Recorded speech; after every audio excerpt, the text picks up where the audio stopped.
কখনো কখনো মনে এই ভাবনা আসতেই পারে যে ঈশ্বর আজ পর্যন্ত এত রূপে অবতীর্ণ হয়েছেন, এতবার এই পৃথিবীতে এসেছেন, তারপরেও এই সংসারে কোথাও না কোথাও এই পাপ বসবাস করে। এটার কারণ কি? এটার কারণ আমরা স্বয়ংই। যখন কোনো ব্যক্তি এই পৃথিবীর পথপ্রদর্শন করে, এই সংসারকে উচিত দিশা দেখায়, এই সংসারের মঙ্গল করে, আমরা সেই ব্যক্তিকে মানুষ থেকে ঈশ্বর বানিয়ে ফেলি। সেই ব্যক্তির পতন স্বয়ং আমাদের হাতেই হয়ে যায়, কারণ সেই ব্যক্তি তার শ্বাস প্রশ্বাসের জন্য হয় না। সেই ব্যক্তি হলো সেই ভাবনা যা সে এই সংসারকে প্রদান করেছে। আমরা সেই ব্যক্তির ভাবনাটারই অন্ত করে দিই। এটা উচিত নয়। আমরা ওনাকে প্রভু মেনে নিই। প্রভু মানার পর আমরা ওনার কাছে প্রার্থনা করি, হে প্রভু আমাদের সাহায্য করুন। যদি উনি প্রভুও হন, তাও উনি পৃথিবীতে এসেছেন মনুষ্য রূপে।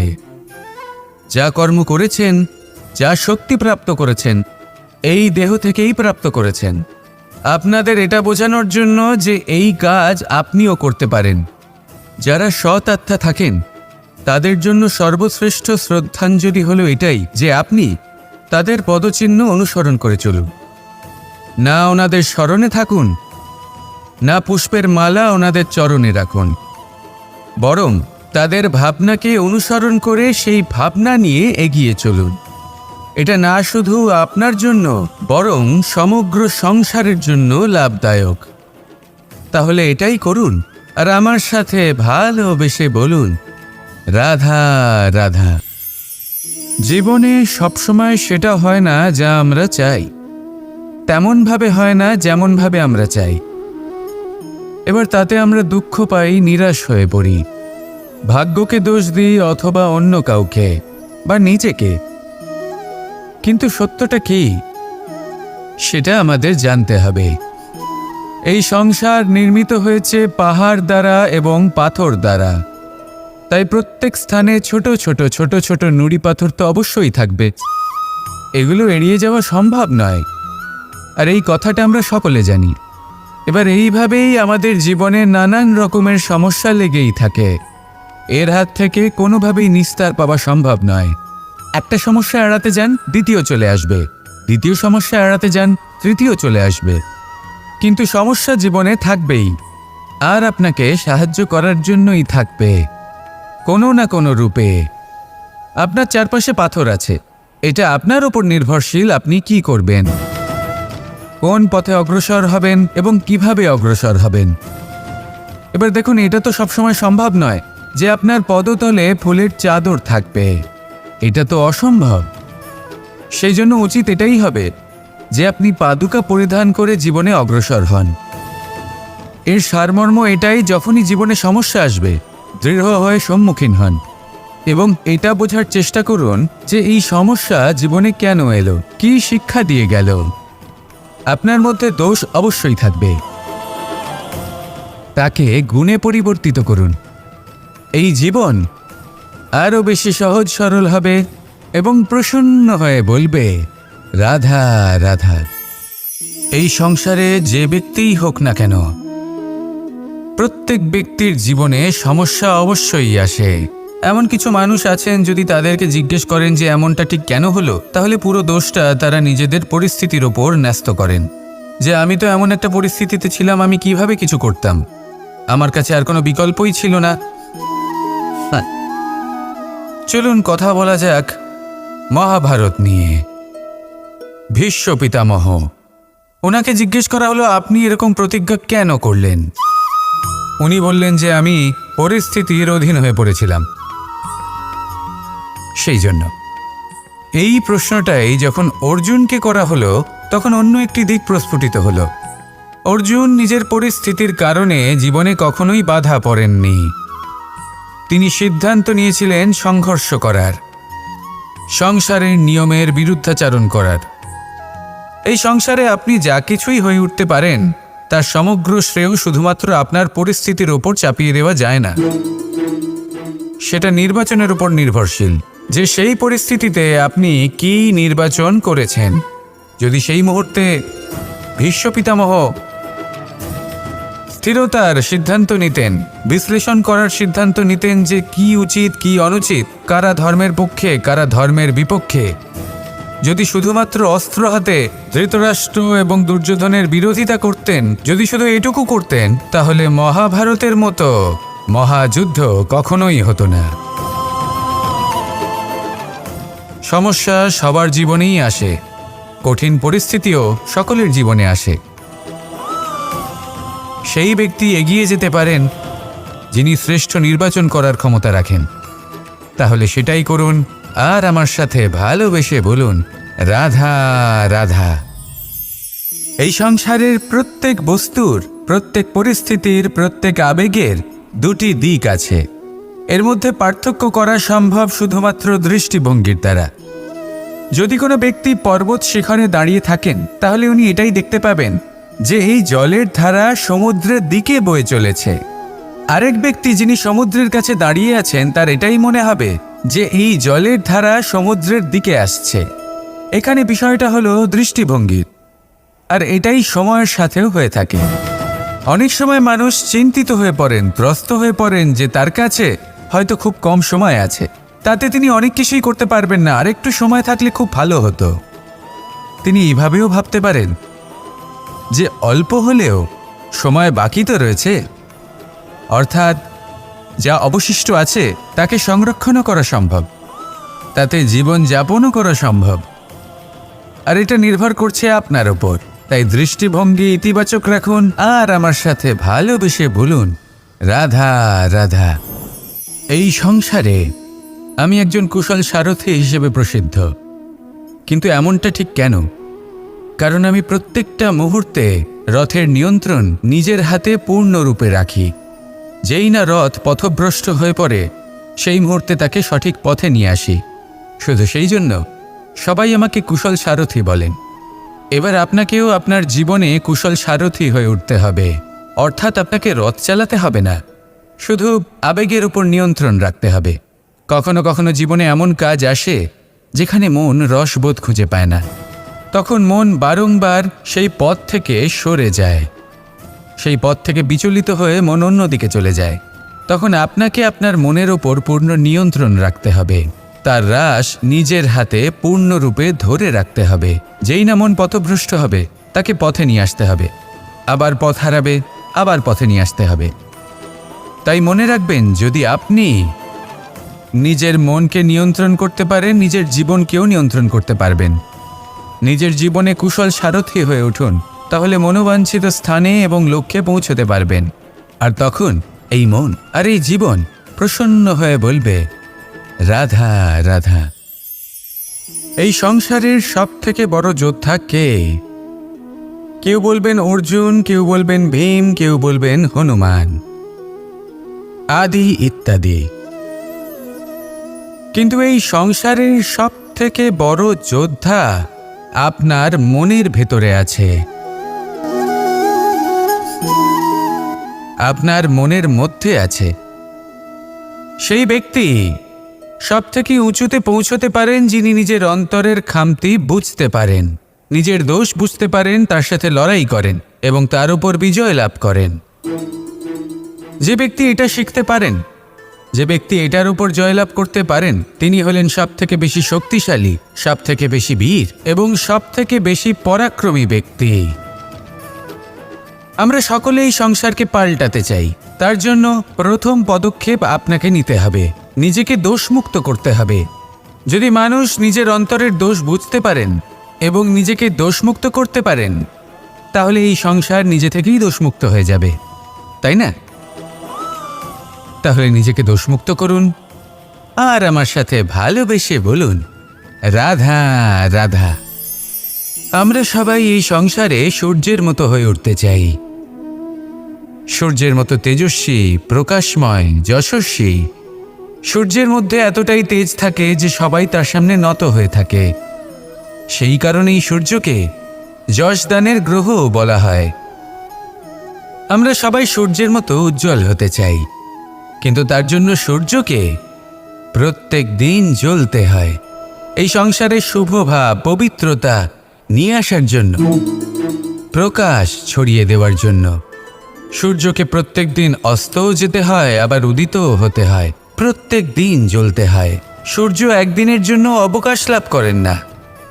আর যদি অবকাশ পেতেন তাহলে সূর্যকে আর সূর্য বলা হতো না, তাই না? সেই জন্য আপনি যদি সূর্যের মতো হয়ে উঠতে চান, সেই রকম উজ্জ্বল হতে চান, তেজস্বী হতে চান, তাহলে সূর্যের মতো জ্বলতে হবে, অর্থাৎ অগাধ পরিশ্রম করতে হবে। আসুন আমার সাথে ভালোবেসে বলুন, রাধা রাধা। জীবনে সবথেকে বেশি মূল্যবান বস্তু কি? ধন, স্বর্ণ, মাণিক্য, আভূষণ? না, এই সব কিছু মিলিয়েও সময়ের এক মুহূর্তের সামনে মলিন হয়ে পড়ে। এক মুহূর্ত যা এক দরিদ্রকে রাজা করতে পারে, যা এক রাজাকেও দরিদ্র করতে পারে। একটি মুহূর্ত যা আপনার আত্মবিশ্বাসকে পর্বতের শিখরে পৌঁছে দিতে পারে। একটি মুহূর্ত যা আপনার অস্তিত্বকে গভীর সাগরে বিলীন করে দিতে পারে। একটি মুহূর্তের খেলা। সব সময় জীবনে সেই ব্যক্তিকে সম্মান করুন, শ্রদ্ধা করুন, যিনি আপনার জন্য সময় বের করে থাকেন। সবসময় সেই ব্যক্তির প্রতি নিষ্ঠাবান থাকুন, যেই ব্যক্তি খারাপ সময় আপনার পাশে দাঁড়িয়ে থাকে। এই সময় সব থেকে বেশি মূল্যবান। আসুন আমার সাথে ভালোবেসে বলুন, রাধা রাধা। সাগর জলতত্ত্ব দ্বারা সমৃদ্ধ। এ হলো জন্মদাতাও আর জনকও। এই সাগরকে দেখে আমরা অনেক কিছু শিখতে পারি। এই সাগরকে বাইরে থেকে দেখলে মনে হবে এর ঢেউ কোলাহল সৃষ্টি করছে, কিন্তু যদি আপনি আস্তে আস্তে কিছুটা গভীরে যান তাহলে দেখবেন ঢেউগুলি শান্ত হয়ে গেছে। সেই একই সাগর তীরের কাছে অন্যরকম, গভীরে অন্যরকম। এবার সাগরের মাঝে এসে দাঁড়ান আর অনুমান করতে চেষ্টা করুন যে এটা কতটা গভীর। তাহলে দেখবেন এই কাজ অসম্ভব। আপনি সত্য কখনোই জানতে পারবেন না যতক্ষণ না সেই সাগরের তলদেশে পৌঁছচ্ছেন। এবার এই সাগরের মতোই হয় মানুষ। মানুষকে আপনি দূর থেকে বুঝতে পারবেন না, আপনাকে কাছে যেতেই হবে। একই দিনে আপনি পূর্ণরূপে কোনো মানুষকে জানতে পারবেন না, তার সাথে সময় কাটাতে হবে। প্রত্যেক মানুষ হলো আলাদা, ঠিক সাগরের মতো, যার নিজের আকার আছে, নিজস্বতা রয়েছে, গভীরতাও আছে। সেটা বোঝার সময় দিন, নয়তো কখনো কোনো মানুষকে বুঝতেই পারবেন না। আসুন আমার সাথে ভালোবেসে বলুন, রাধা রাধা। নেকড়ে। নেকড়ের বিষয়ে আমরা সকলে জানি। ওরা খুবই নিষ্ঠাবান এবং অত্যন্ত সতর্ক থাকেন। ছোট ছোট মূর্খতা করে বসেন। এনারা হাড় চিবোতে খুব ভালোবাসেন, কিন্তু চিবোতে চিবোতে এদের মাড়ি ছড়ে যায়, সেখান থেকে রক্তপাত হতে থাকে। সেই রক্ত ওনারা পান করেন আর ওনাদের মনে হয় এই রক্ত হাড় থেকেই পাচ্ছেন। ওনারা ভাবেন যে এই হাড় চিবিয়ে আমরা আনন্দ লাভ করছি, কিন্তু আসল সত্য হলো এটাই যে ওনারা নিজেদেরই ক্ষতি করছেন। আমরা মানুষ, আমাদের সাথেও এমনটাই হয়। কখনো কখনো ভুলবশত আমরা এমন কোনো কাজ করি আর আমাদের মনে হয় যে আমরা বাইরে থেকে আনন্দ লাভ করছি, কিন্তু সত্য হলো এটাই যে আমরা শুধুই ক্ষতিগ্রস্ত হচ্ছি। এটা হলো খুব বড় একটা শিক্ষা যা আমাদের শেখা উচিত। তা হলো এটা যে আমাদের বোঝা উচিত যে কখন আমরা লাভবান হচ্ছি আর কখন ক্ষতিটাকেই লাভ বলে মনে করছি। এই শিক্ষা যদি আপনি প্রাপ্ত করতে পারেন তাহলে এই সংসারে আপনার থেকে বেশি প্রসন্ন আর কেউ থাকবেন না।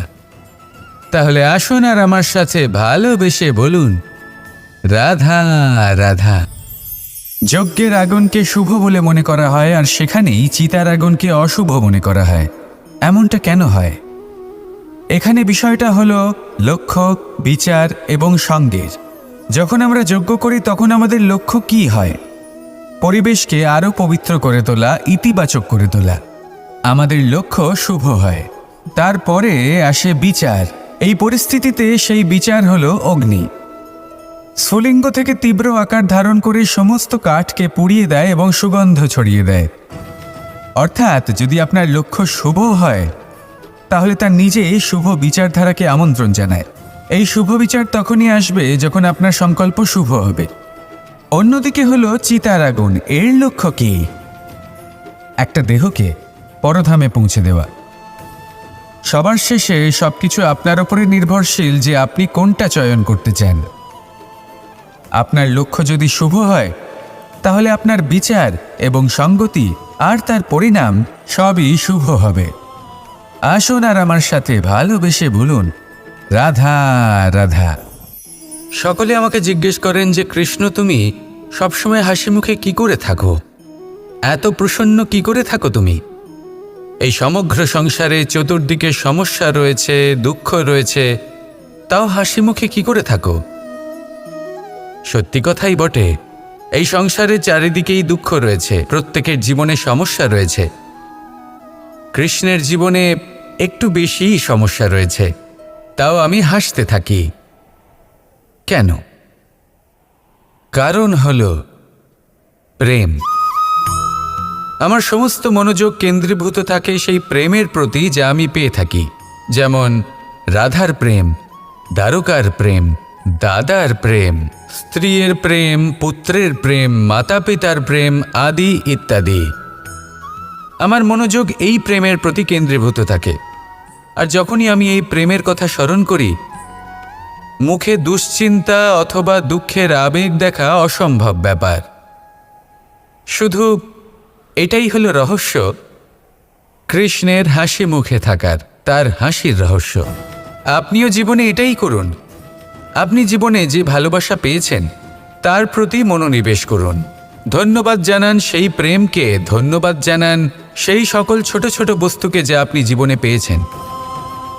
আমি নিশ্চিত রূপে বলতে পারি যে আপনার সমস্ত জীবন বদলে যাবে। সংকল্প করুন যে আপনি এই জীবনে শুধু প্রেম বিতরণ করবেন।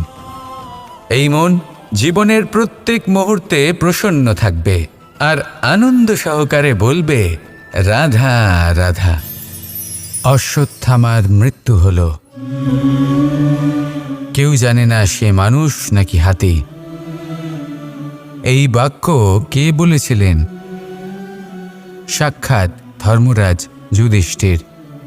সেই যুধিষ্ঠির যিনি নিজের জীবনে কখনো মিথ্যে বলেননি, কিন্তু উনি এমন কিছু নির্বাচন করেছিলেন যার জন্য চিরকাল শুধুই মহারাজ যুধিষ্ঠির হয়ে থেকে গেলেন। কখনো অভিমন্যুর সমান হতে পারলেন না। যখন দ্যুতক্রীড়ার আমন্ত্রণ এসেছিল তখন মহারাজ যুধিষ্ঠির সেটা অস্বীকার করতেই পারতেন, কিন্তু করলেন না। অহংকারের জন্য সেই আমন্ত্রণ গ্রহণ করলেন উনি, এবং অহংকারের জন্য করা এই নির্বাচন ওনাকে সাধারণ করে রেখে দিল। নিজের গুরু দ্রোণাচার্যকে পরাজিত করার জন্য একটি মিথ্যে কথা বলেছিলেন। অশ্বত্থামা মারা পড়েছে, আর তারপর গ্লানিমাখা কণ্ঠে ধীরস্বরে বলেছিলেন, জানি না সে মানুষ না হাতি, কিন্তু অর্ধসত্য হোক বা সত্য লুকোনো হোক, তা হল মিথ্যের সমান, এবং প্রত্যেকটি কর্মের ফল মানুষ অবশ্যই ভোগ করে। এই নির্বাচনের কারণে যুধিষ্ঠিরকেও নরকবাস করতে হয়েছিল। তাই নিজের কর্ম শ্রেষ্ঠ করে তুলুন, কারণ এটাই সুনিশ্চিত করবে যে আপনি এই সংসার থেকে বিদায় নেওয়ার পরেও জীবিত থাকবেন নাকি নয়। আসুন আমার সাথে ভালোবেসে বলুন, রাধা রাধা। মানুষ ছোট হোক বা বড়, রাজা হোক বা দরিদ্র, সমস্ত মানুষের মধ্যে একটা সামঞ্জস্য থাকে। সমস্ত মানুষের কাছে তার প্রশংসা অত্যন্ত গুরুত্বপূর্ণ। সে খুবই প্রসন্ন হয় যদি আপনি তার প্রশংসা করেন, কিন্তু আপনি যদি তাকে এটা বলেন যে এটা তোমার ভুল ছিল, তোমার কিছু খামতি ছিল, তখন সেটা সে মানতে রাজিই থাকে না। সব মানুষ এটা শুনতে পছন্দ করে যে সে যেটা করেছে সেটাই সর্বোত্তম। এবার আমি আপনাকে একটা কথা বলি, এই হলো নিন্দা, এই হলো প্রশংসা, আর এই হলো সত্য, যা সবার থেকে উচ্চস্থানীয়। সেই জন্য মানুষ আয়না দেখে। আয়না তাকে তার সৌন্দর্য দেখায় না, তাকে দেখায় যা সত্য, যাতে মানুষ আরও সুন্দর হওয়ার চেষ্টা করতে থাকে। তাই আয়না অত্যন্ত গুরুত্বপূর্ণ সত্যকে জানার জন্য। জীবনে নিন্দুকের মাহাত্ম্য প্রশংসকের মাহাত্ম্যের থেকে অনেক বেশি। কেন? কারণ তারা আপনাকে আপনার খামতি দেখায়, আপনার ভুলগুলো বুঝিয়ে দেয়, আপনাকে একটা সুযোগ দেয় নিজেকে শুধরে নিতে, নিজেকে আরো শ্রেষ্ঠ করে তুলতে, যা প্রশংসক করতে পারে না। তাই জীবনে যদি কখনো নিন্দা করা হয়, তাকে ভালোবেসে গ্রহণ করুন, ধন্যাত্মক রূপে গ্রহণ করুন। যদি নিজেকে কোনো শিক্ষা দেওয়া সম্ভব হয় তাহলে অবশ্যই দিন। দেখবেন মন প্রসন্ন হয়ে বলবে, রাধা রাধা। জীবনে কখনো সাফল্য আসে, আবার কখনো অসফলতা, কখনো আশা পাওয়া যায়, কখনো নিরাশা, কখনো জয় লাভ করি, আবার কখনো পরাজয়। এর পেছনের কারণটা জানা অত্যন্ত প্রয়োজনীয়। যদি আমি পরাজয়ের কথা বলি, যখনই আমরা পরাজয় লাভ করি আমরা ভাবতে থাকি যে এমন কেন হলো? আমাদের শত্রু কি বেশি শক্তিশালী ছিল, নাকি আমাদের নীতিতে কোনো খামতি ছিল? এই সমস্ত কারণের পেছনে খুব বড় একটা কারণ থাকে, আর সেই কারণ আমাদের অন্তরে সুপ্ত থাকে। ধরে নিন একটা পথ, তাতে আপনি চলছেন, সেই পথ কাঁটায় পরিপূর্ণ, কিন্তু আপনি পাদুকা পরে রয়েছেন আর আপনি হেঁটে সামনে এগিয়ে যান। এবার এমন একটা পথ এলো যা পুষ্পে ঢাকা, আর আপনি পাদুকা পরে রয়েছেন, কিন্তু আপনার পাদুকাতে একটা পাথর আটকে গেল। তখন দু পা হাঁটাও খুব কঠিন হয়ে পড়ে। এই সংসারের যে কোনো শক্তি আপনাকে পরাস্ত করার পূর্বে আপনি জানেন কে আপনাকে পরাস্ত করতে পারে? আপনার অন্তরের দুর্বলতা, আপনার অন্তরের সেই সুপ্ত শত্রু। আর সেই জন্য ইতিবাচক মনোভাব গুরুত্বপূর্ণ হয়ে পড়ে। ভালো মানুষদের সাথে থাকুন, সৎসঙ্গে থাকুন, বন্ধুত্ব করুন, ভালোবাসুন। এই ভালোবাসা এত শক্তিশালী এক অস্ত্র যাকে ব্রহ্মাস্ত্রও পরাস্ত করতে পারে না। এই সমস্যারূপী পাথর কিছুই নয়। আসুন আমার সাথে ভালোবেসে বলুন, রাধা রাধা। মানুষের দুটো রূপ রয়েছে। এক, আমাদের এই মুখ, যা শুধুই চোখে দেখা যায়, আর দ্বিতীয় আমাদের এই মন, যা শুধুমাত্র অন্তরাত্মা দ্বারা দেখা যায়। এবার আমাদের এই মুখ, তা ঈশ্বর সকলকেই আগে থেকেই প্রদান করেছেন, কিন্তু এই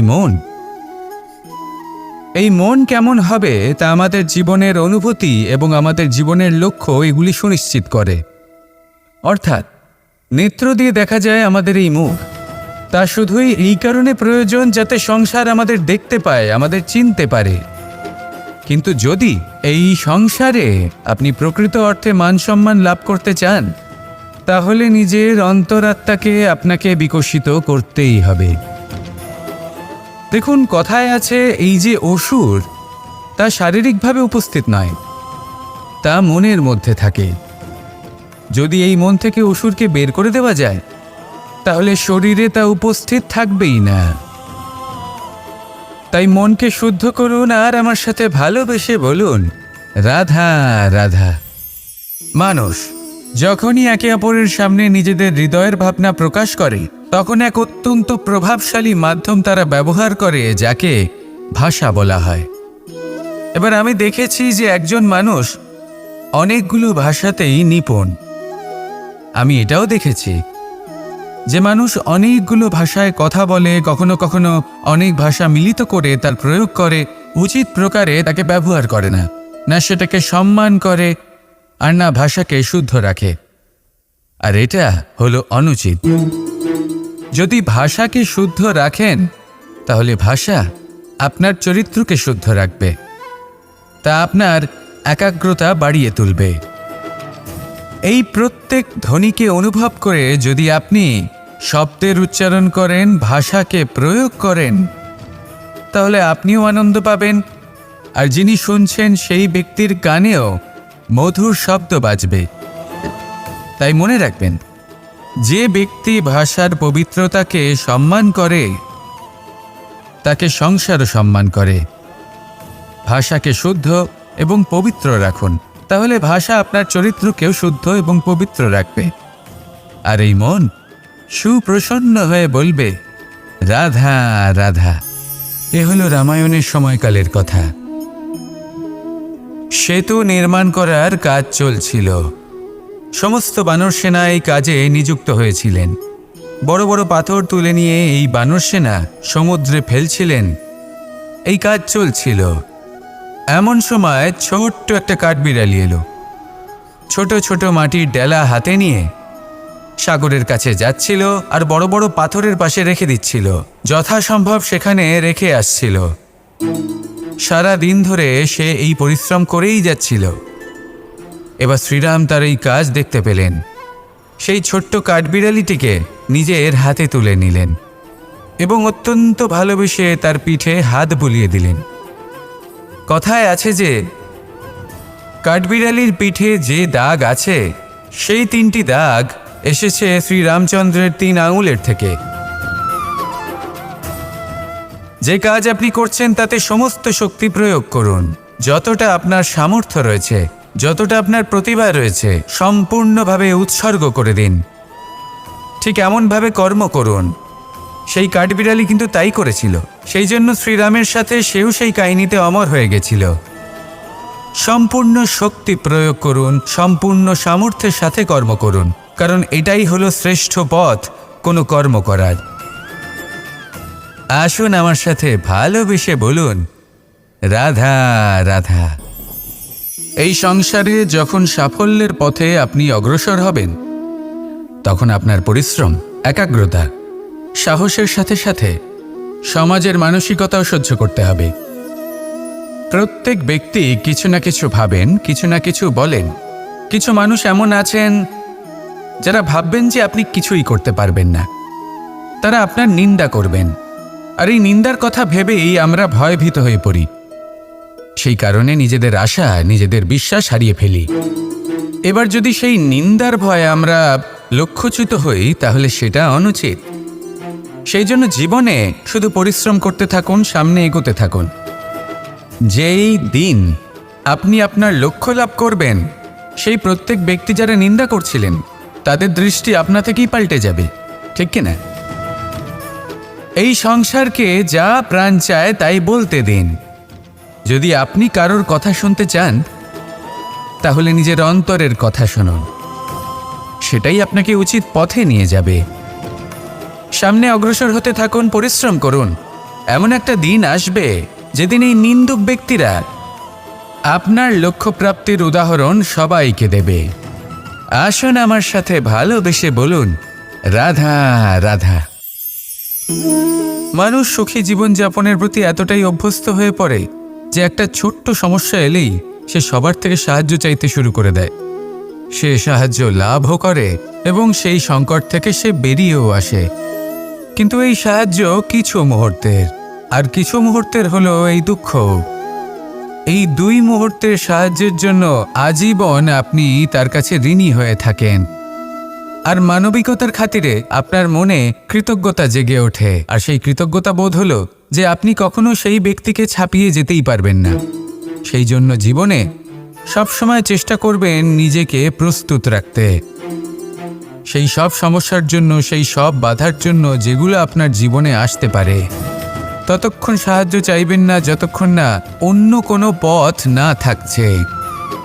সাহায্য চাওয়া অনুচিত নয়, কিন্তু সাহায্য চাইলে এবং সাহায্য পেলে আপনি আজীবন কৃতজ্ঞ এবং ঋণী হয়ে থাকবেন। আর তারপর একদিন আপনি পরিবর্তন দেখতে পাবেন যে কিভাবে আপনি ছোট ছোট সমস্যার জন্য সাহায্য না চেয়ে বড় বড় সমস্যার সম্মুখীন হতে প্রস্তুত হয়ে গেছেন। এটাই হলো সংসারের নীতি। এটাই পালন করুন আর আমার সাথে ভালোবেসে বলুন, রাধা রাধা। এমন অনেক মানুষ আছেন যারা আমাকে ভগবানের পরিভাষা জানতে চান, যে ভগবান আসলে কি, তিনি কেমন।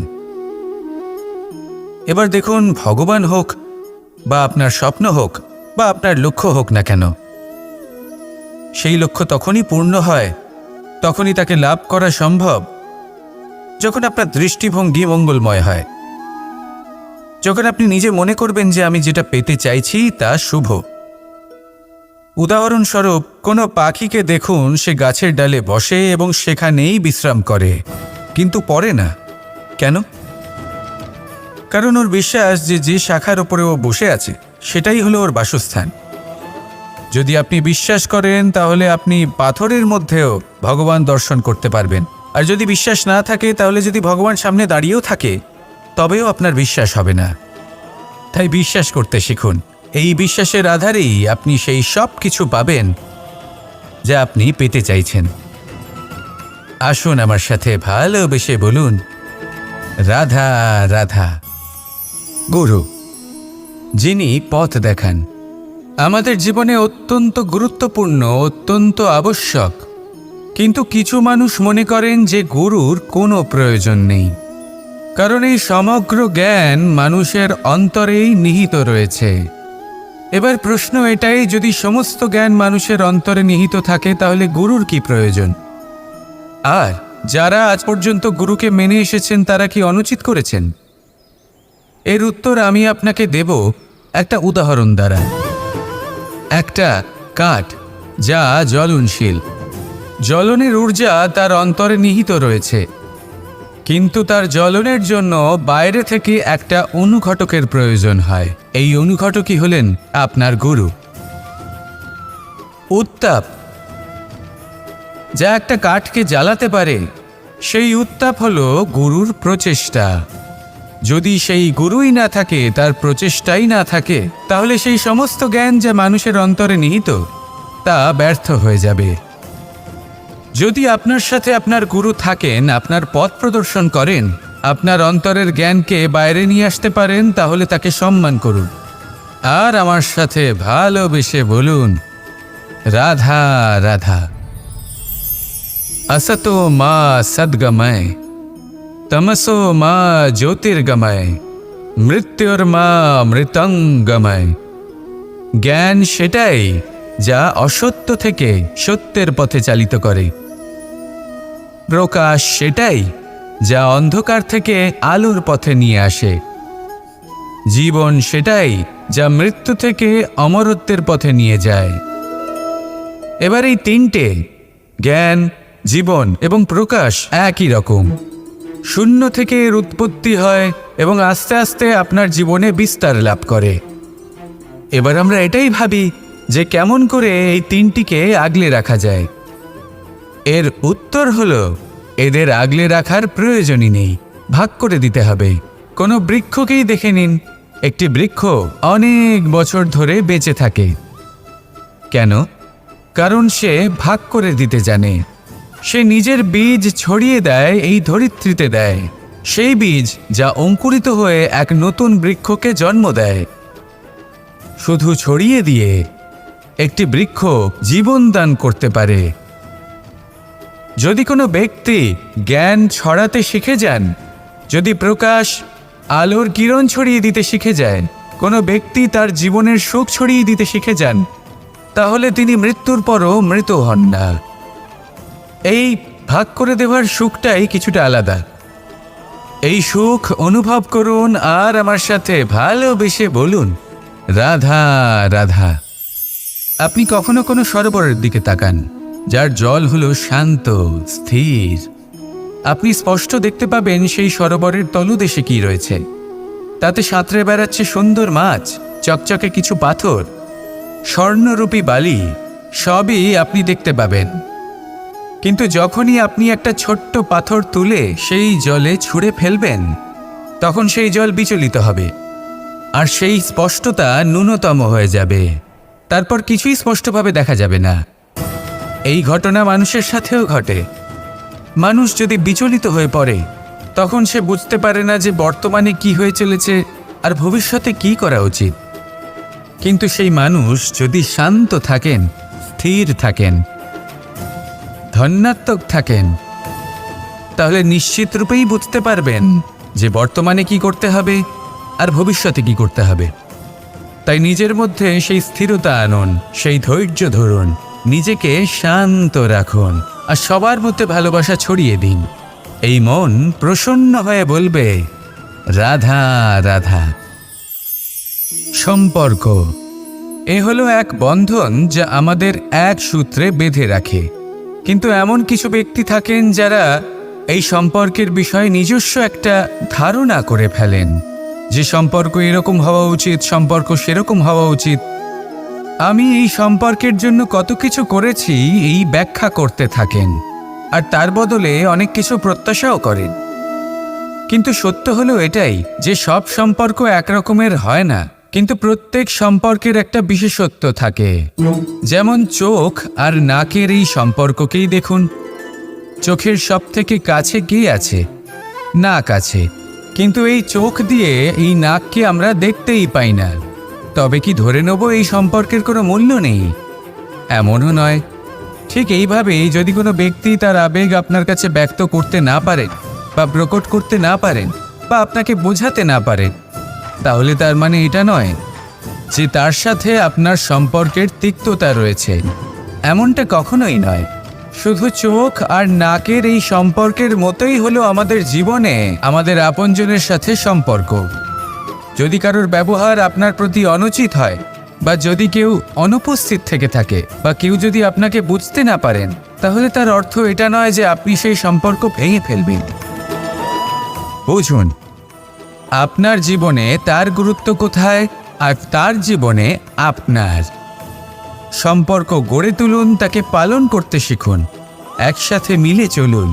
এই মন সুপ্রসন্ন হয়ে বলবে, রাধা রাধা। এই সমগ্র সংসারের সবথেকে গুরুত্বপূর্ণ ব্যক্তি কে? স্বয়ং আপনি। নিজের জন্য তো বটেই, তাই না? কারণ যখন আপনি জন্মগ্রহণ করেন, নিজের চোখ খোলেন, এই সংসারে আসেন, তখনই তো এই সংসারকে আপনি দেখতে পান, অনুভব করতে পারেন। এখানকার আবেগ, এখানকার মানুষজন তখন থেকেই অনুভব করেন। যদি আপনি না থাকেন, তাহলে এই সংসারের অস্তিত্ব আপনার কাছে শূন্যের সমান, তাই না? আপনি না থাকলে এই সংসারও আপনার কাছে নেই। এবার সবাই বলবেন যে এ তো সত্যি কথা। সেই অনুযায়ী তো আমার স্বার্থপর হওয়া উচিত, অহংকারী হওয়া উচিত, কারণ আমার কাছে আমিই তো সব কিছু। দৃষ্টিভঙ্গি পাল্টে দেখুন। আপনার কাছে সবথেকে বেশি গুরুত্বপূর্ণ ব্যক্তি কে? আপনি নিজেই। সেই মানুষটি কেমন হওয়া উচিত একটু ভেবে দেখুন। সবসময় সকলকে সাহায্য করুন, একসাথে মিলে পরিশ্রম করুন, সাহায্য করুন অন্যদেরকে। এটা অতি আবশ্যক। এবং তার থেকেও বেশি গুরুত্বপূর্ণ হলো এটাই যে আপনার মনে যেন কখনো এই বিষয়ে ভয় না থাকে যে আমি আমার প্রিয়জনদের, আমার কাছের মানুষগুলিকে হারিয়ে ফেলব। এই ভয় কখনোই মনের মধ্যে থাকা উচিত নয়। যদি ভয় থাকে তাহলে থাকুক এই বিষয়ে যে সকল মানুষ আমার জীবন থেকে, আমার থেকে দূরে চলে যাচ্ছেন, তাদের বাধা দিতে দিতে আমি যেন নিজেকেই না হারিয়ে ফেলি, নিজের অস্তিত্বকেই না হারিয়ে ফেলি, নিজের ব্যক্তিত্বকে, নিজের বিচারধারাকে, নিজের করুণার শক্তি না হারাই। তাহলে এই ভয় ত্যাগ করুন আর আমার সাথে ভালোবেসে বলুন, রাধা রাধা। এই ফল কি তা বলার কোনো প্রয়োজন নেই। এই ফল কতটা সুস্বাদু সেটাও বলার কোনো প্রয়োজন নেই। ধরুন এমন কোনো মানুষ আসলেন যিনি জানেন না এটা কোন ফল। তিনি এটা দেখে ভাববেন এ তো কাঁটার একটা গুচ্ছ মনে হচ্ছে, নিয়ে ফেলে দেবেন। সেখানে দ্বিতীয় কোনো ব্যক্তি যিনি বুঝদার, তিনি দেখবেন, ভাববেন যে প্রকৃতি এর গায়ে এত কাঁটা কেন দিয়েছে? অবশ্যই সুরক্ষার জন্য দিয়েছে, অর্থাৎ ভিতরে অবশ্যই অমূল্য কিছু রয়েছে। সেই ধরনের ব্যক্তি এই ফলের অন্তরে প্রবেশ করেন এবং এই ফলের আনন্দ উপভোগ করেন। এরকমই কিছুটা আমাদের সংসারেও আমরা দেখতে পাই। প্রত্যেক দিন আমরা নতুন নতুন মানুষের সাথে পরিচিত হই। এমন কিছু ব্যক্তি থাকেন যাদের সাথে প্রথম আলাপের পর আমাদের এটা মনে হয় যে এই ব্যক্তিকে দেখে একটু রাগী ব্যক্তি মনে হচ্ছে, বড়ই অহংকারী বোধ হচ্ছে, উদ্ধত মনে হচ্ছে। বেশিরভাগ মানুষ প্রথম আলাপের পরে তাদের সাথে দূরত্ব বজায় রাখবেন। কিন্তু যিনি বুঝদার ব্যক্তি, তিনি ভাববেন যে এই ব্যক্তি এমন কেন করছেন। হয়তো সুরক্ষার খাতিরে এই ব্যক্তি নিজেকে এরকম করে তুলেছেন যাতে অন্য কোনো ব্যক্তি এসে ওনার সময় নষ্ট না করেন, ওনার আবেগের সাথে ছলনা না করেন, খেলা না করেন। হয়তো অতীতে এমন কোনো ঘটনা ঘটেছে যার জন্য এই ব্যক্তি কিছুটা এরকম হয়ে গেছেন। এমনই একজন ব্যক্তি সেই ব্যক্তির মনের গভীর পর্যন্ত পৌঁছতে পারেন আর সেখান থেকে শুভ গুণগুলিকে বাইরে বের করে আনতে পারেন। এরকমই ব্যক্তি হয়ে উঠুন, এমন বুঝদার ব্যক্তি হয়ে উঠুন যিনি সামনের ব্যক্তির খারাপ গুণগুলিকে অবহেলা করে হৃদয়ের অন্তঃস্থল থেকে শুভ গুণগুলিকে প্রকাশিত করে। এবং সেই ব্যক্তিকে দেখাতে পারে। এমন ব্যক্তি